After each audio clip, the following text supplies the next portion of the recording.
ये पिछले 2 दिनों से आप देख रहे होंगे कि सेकंड ग्रेड और फर्स्ट ग्रेड की सेकंड ग्रेड और फर्स्ट ग्रेड से पहले रीट के लागू होने की बात की जा रही है और एक बहुत बड़ा एक माहौल बना हुआ है। तो साथियों, कोई नई बात नहीं है। जब ये राष्ट्रीय शिक्षा नीति के लिए कमेटी बनी थी और जब इसने अपनी रिपोर्ट सौंपी थी तो उसकी कुछ खबरें अखबार में प्रकाशित हुई थी और उन अखबार में ये बात भी हमने पढ़ी थी कि भाई भविष्य में सेकंड ग्रेड फर्स्ट ग्रेड के लिए भी पात्रता परीक्षा का आयोजन किया जाएगा। और ये 3-4 साल, पिछले 3-4 साल से जो बच्चे पढ़े हुए हैं मुझसे, जो मेरी क्लासों में बैठे हैं, सेकंड ग्रेड के हो चाहे फर्स्ट ग्रेड के हो चाहे रीट के हो, मैं उनसे ये बात लगातार कहता चला आ रहा हूँ कि बेटा जो भर्ती सामने है इसमें मेहनत करके लग जाओ, आगे चल के कठिनाई का स्तर बढ़ेगा और हो सकता है जो फर्स्ट ग्रेड सेकंड ग्रेड आज आप डायरेक्ट दे रहे हो इसमें भी आपको रीट जैसी पात्रता परीक्षा देनी पड़े। लेकिन वो होता है ना कि बच्चों को भरोसा नहीं होता उस समय, चूंकि मैं कोई भविष्यवक्ता भी नहीं हूं, लेकिन जो अखबारों में आ रहा है और जो भीड़ बढ़ रही है, सरकार को भीड़ तो कहीं ना कहीं रोकनी है, इसलिए सरकार बैरियर्स लगाएगी। और ये बैरियर्स क्या होंगे? रीट का लागू करना और इसके अलावा जैसे पात्रता परीक्षा आयोजित कर दी।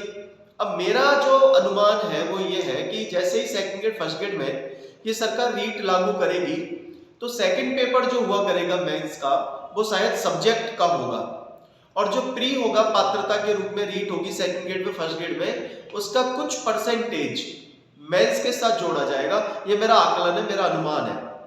और मैं फिर आपसे कह रहा हूं कि वैकेंसियां आएंगी, ये निश्चित है। देर सवेर आए, महीने 15 दिन लेट आए, लेकिन वैकेंसियां आएंगी। और दूसरी बात, लेकिन वैकेंसियां जो आई है उन वैकेंसियों के लिए आप कितने तैयार हो? अच्छा, जब तक आपकी तैयारी पूरी नहीं है, वैकेंसी आए नहीं आए उससे कोई फर्क नहीं पड़ता। वैकेंसी आई, आपका सिलेक्शन नहीं हुआ तो उस वैकेंसी के आने का भी कोई फायदा नहीं। इसलिए लगी रहिए, मेहनत करते रहिए, क्योंकि एक दिन वैकेंसी तो आनी है, ये निश्चित है। आप कितने प्रिपेयर हैं उसके लिए आप खुद स्वयं को देखिए कि आप कितने तैयार हैं वैकेंसी का लाभ उठाने के लिए, अपने मौके को बुनाने के लिए। तो ये जो रीट की खबरें चल रही है इन पर ज्यादा ध्यान देने की आवश्यकता नहीं है। ये रीट होगा, थोड़ा सा वेट कर लीजिए, जो भी होगा वो क्लियर हो जाएगा। बाकी आप अपनी थोड़ी थोड़ी तैयारी करते रहिए, क्योंकि वैकेंसी जब आती है तब तक हमारा कम से कम 4 से 6 बार हमारे कोर्स का रिवीजन हो जाना चाहिए। तब जाके हमें लगता है कि हम सिलेक्शन की दौड़ में हैं और ज्यादा सिलेक्शन की दौड़ में और अच्छे सिलेक्शन के लिए हमें लगातार कोशिश करनी चाहिए, लगातार रिवीजन करना चाहिए और ये अफवाहों पे ज्यादा ध्यान नहीं देना चाहिए। बाकी फ्यूचर में ये लागू होगा, ये तय है। और फर्स्ट पेपर की ये जो हम पढ़ते हैं शायद हो सकता है वो रीट ही रहे और सेकंड पेपर जो होगा सेकंड ग्रेड फर्स्ट ग्रेड का वो मेंस के रूप में वो सिर्फ सब्जेक्ट का होगा। और थर्ड ग्रेड की जो पात्रता है वो आचार संहिता लगने से पहले पहले उसकी घोषणा हो जाएगी।